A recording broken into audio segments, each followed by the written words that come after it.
ano ka ngayon? Ralph Recto. Tigas kasi ng mukha mo eh. Hindi pahiya ka ngayon. Problema kasi sa'yo, hayok na hayok ka sa pondo, sa pera ng mga manggagawa at ordinaryong Pilipino. Mga boss, good news.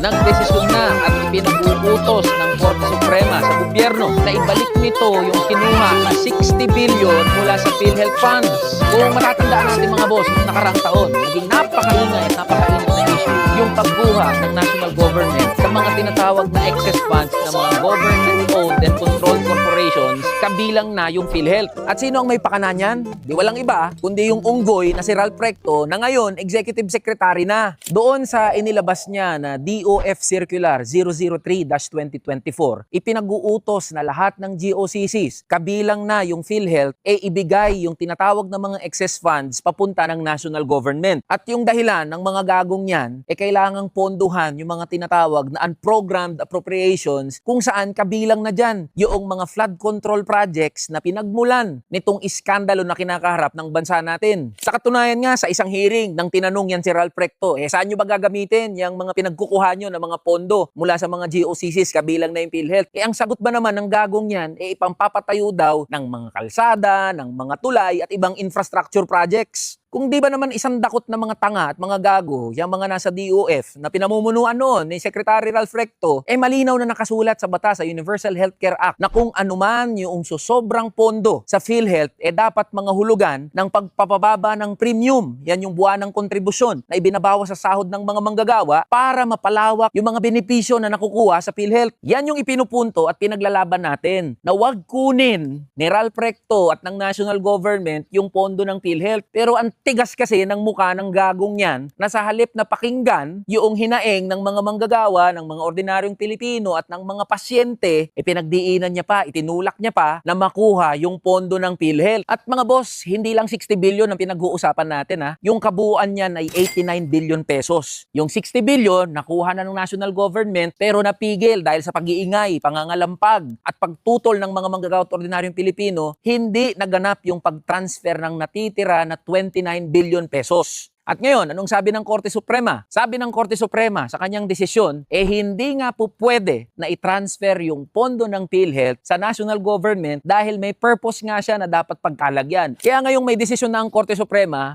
maganda yan na ibabalik yung pondo na kinuha ng national government mula sa PhilHealth. Pero wag nating kakalimutan mga boss na ang arkitekto, yung utak sa likod ng paglipat ng pondong to ay si Ralph Recto. At malinaw na illegal ang ginawa ni Executive Secretary Ralph Recto sa basbas na rin ni Pangulong Bongbong Marcos. O ano ka ngayon, Ralph Recto? Tigas kasi ng mukha mo Pinagpipilitan mo pa na kunin yung pondo ng PhilHealth na galing sa mga kinakaltas sa sahod ng mga manggagawa, kontribusyon ng mga ordinaryong Pilipino. Di pahiya ka ngayon. Problema kasi sa'yo, hayok na hayok ka sa pondo, sa pera ng mga manggagawa at ordinaryong Pilipino. Para naman sa PhilHealth, wag yung gawing bangko. Yung PhilHealth, tiyakin nyo na yung kontribusyon ng mga manggagawa at ordinaryong Pilipino mapupunta sa dapat niyang pagkapuntahan. Dapat kasuhan itong si Ralph Recto at yung mga kasama niya na arkitekto ng paglipat ng pondo ng mga GOCCs papunta sa national government. Malinaw na sinasabi ng Korte Suprema, illegal yan at hindi po pwede yan. Kaya itong nangyari na to mga boss ay patunay lang na may nangyayari kapag tayo ay nag-ingay, nangalampag at kumilos. Panalo natin to mga boss.